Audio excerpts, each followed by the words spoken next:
Welcome everybody, today I'm covering the Build 42.15 update that just dropped, and boy is it a big one. Alongside the patch notes we have a Thursdoid, which is a blog post that has been thoroughly missed. So let's jump straight into it. Also, don't forget to back up your saves. There are new game mode defaults. Game modes have been rebalanced and updated, with all but Apocalypse and Custom Sandbox replaced with new versions. Each includes a preset in Custom Sandbox to view and modify all specific mode settings, though you can expect future adjustments based on playtesting feedback. Personally, I've only ever played Apocalypse or Sandbox, as the other ones felt kind of pointless, so I'm excited to check these ones out. In the Thursdoid, they said, while players are still able to hyper-customize the settings in Project Zomboid to their liking via Custom Sandbox mode, and this is certainly still a supported and valid way to play, we know that many players want out-of-the-box defaults that cater to their playstyles without needing to adjust settings. To that end, it has come time to refresh the game modes and to start to dial in balancing for a lot of the new features that have been added in Build 42. Apocalypse mode has been rebalanced to serve as the lore canon game mode, while the other modes have been replaced with new versions catering to different playstyles. Alright, onto the Apocalypse game mode, which I have always thought was the standard base game experience. Apocalypse is intended to serve as the lore canon game mode, representing what really happened on July 9th, 1993. Core changes include removing zombie respawn, reduced impact of muscle strain and discomfort, more realistic animal growth rates, adjusted loot levels and more. Off the bat, I like the sound of that. They did expand on this in the blog. As Apocalypse is the canon mode, elements such as loot tables, animal growth cycles, crop seasons, vehicle condition and others are focused on capturing an authentic feel of 1993 Kentucky, overrun with the undead. For example, more plentiful firearms in the world. This means that certain gamey features, such as zombie respawn and zombie pop loot effects, have been disabled. We have also adjusted certain gameplay elements based on playtesting, such as reducing the effect of muscle strain and discomfort, making fences more vulnerable to concentrated zombie attacks, enabling firearm jamming, and more. Ranged weapons at 2 is going to feel like a massive difference.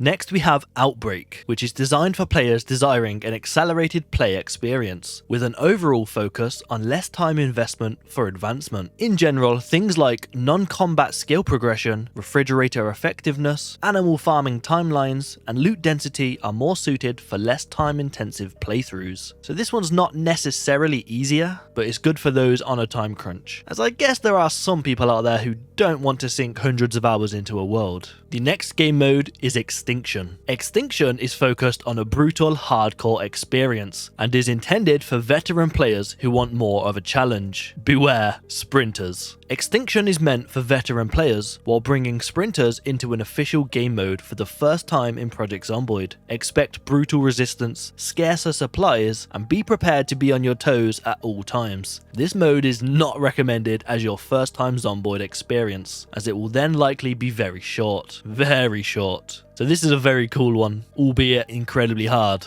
The good thing is it's not 100% sprinters, it's at 6%, which sounds like a pretty decent amount. I've played with 1% before, and that keeps you on edge, so 6% will definitely be a challenge, but not impossible, although they are superhuman strength.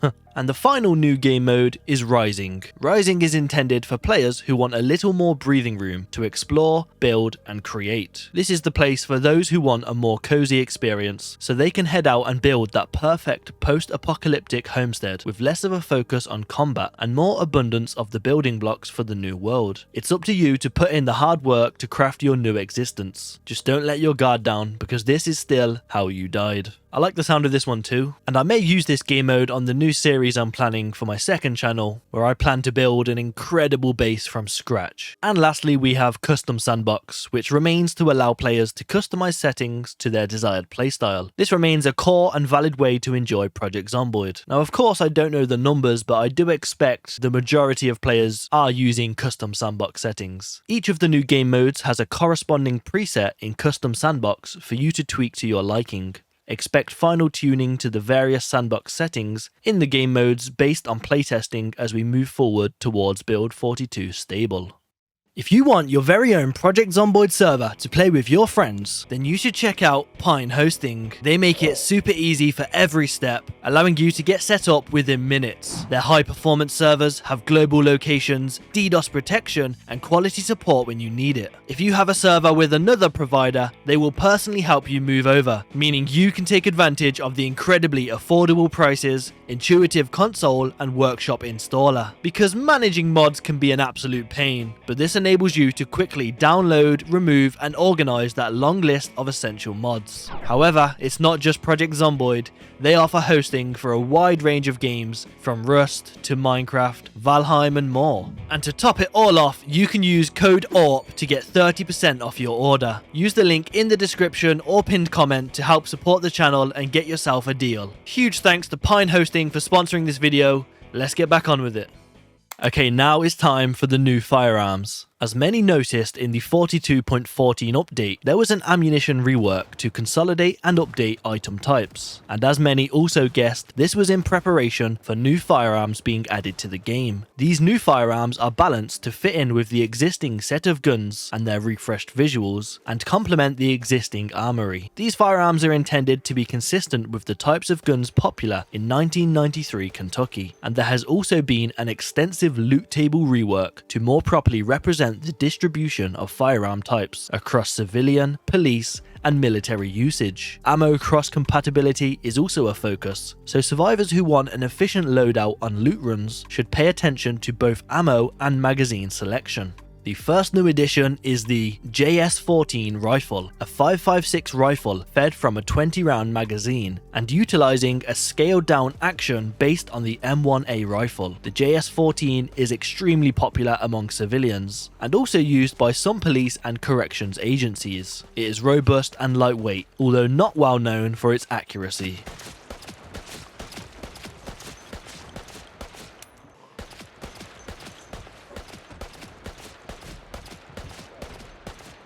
Then we have the JS-3T tactical shotgun, often referred to as a riot gun. This 12-gauge shotgun is the police model of the ubiquitous JS-2000 shotgun, featuring a higher capacity with increased weight. Extensively used by police as heavy firepower for patrol officers, it is also utilized by the military for breaching and close combat situations.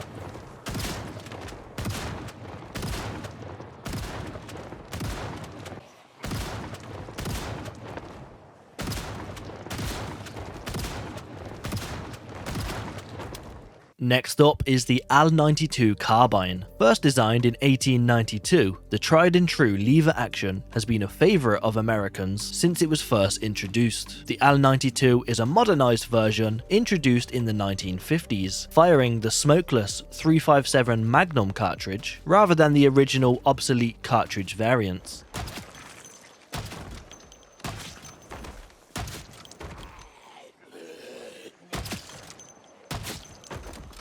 I love that this one's a lever action because that little animation is so cool. The next one is the AL-94 rifle, a classic deer rifle. The AL-94 and its 30-30 cartridge is one of the most famous and popular hunting and ranch rifles of all time. While the rimmed cartridge has seen limited adoption in other firearms, the AL-94 provides a handy, accurate, and lethal package.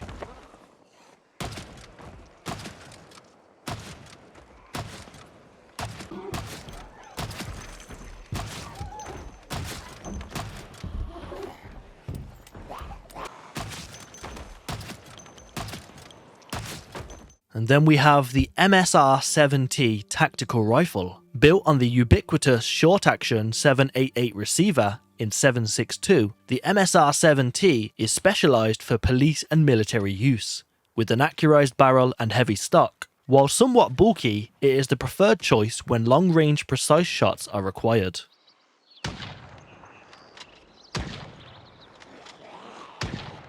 Let's go, we finally have a sniper. And if I whack an 8x scope on there, it's going to be even better. I do wish the scope actually showed on the model though. That would be sick.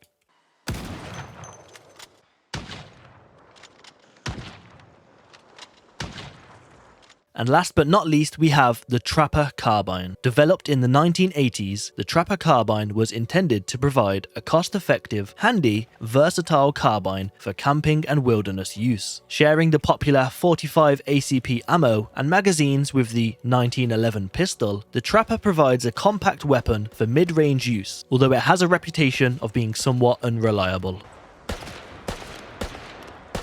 Yeah, this gun is definitely jammed a few times already.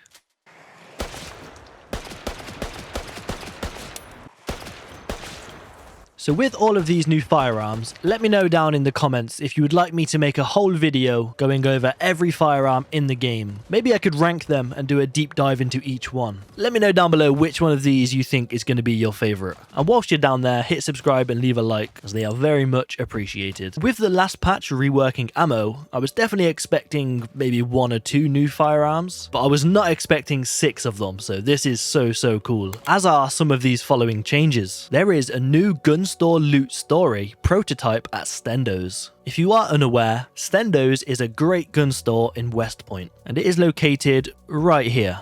It's right next to Twiggy's bar. Stendo's Firearms Emporium was previously remodeled to honor Stendo, who was the creator behind the vanilla Firearms mod, but unfortunately passed away. In my latest patch video, I actually came here and placed some weapons on the walls to make it look cool, but I wasn't expecting for this very next update to actually implement that to the game. And this place looks absolutely glorious.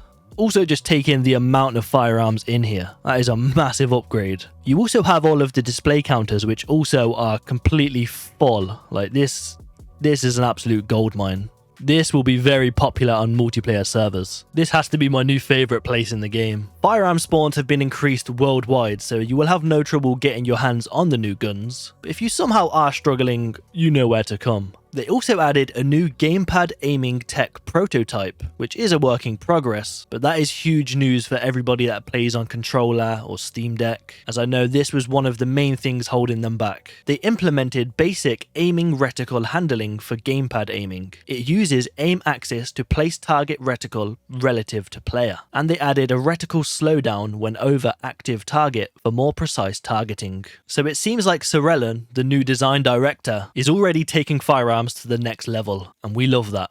They have made it so your character now receives a reading speed boost while sitting. Pair that with reading glasses and you'll get through that book in no time. They added new map symbols for animals, added option to toggle the livestock zone visual overlay on and off. Shift plus click allows a user to select multiple items in workstation menus. They renamed the game option Pause when focus is lost to be more clear, and this is enabled by default on new game installs. They added new sound effects for small metal doors, clothes racks, and cardboard. And that leads us onto the next section, which is balance, where they made some tool usage balance changes. Removed tool requirements from several tiles when picking them up. Removed tool degradation for screwdrivers in electrical related recipes. Reduced the durability drain on tools designed to chop trees when chopping trees. And garden hose now have the ability to remove stumps. They made several loot table updates, updated missing distribution entries and incorrect room definitions, added police SWAT, prison locker and SWAT locker room defs, and removed force merge for police storage and police gun storage, added gun store ammunition to military lockers in gun stores, added metal fabrication and metal fabrication storage room defs, added crate metal bars and crate metal pipes to metal shop and metal shipping, added sewing factory room def, added fabric rolls to sewing store, added crate wallpaper to crates and cardboard boxes in furniture store storage, added butcher fish to seafood kitchen display counters, integrated new firearms into the loot lists, added gun storage modifier to containers to ensure appropriate magazines and ammo spawn with the correct guns, plus removed unused modifiers from distributions. They updated maximum display cases that can spawn items in gun store room def, and created a room definition for music school. Microwaves now have the ability to spawn cups of coffee and TV dinners. They decreased the pen light size cone and increased the vehicle headlight cone size. Made the head turning while sitting on furniture a bit more gradual.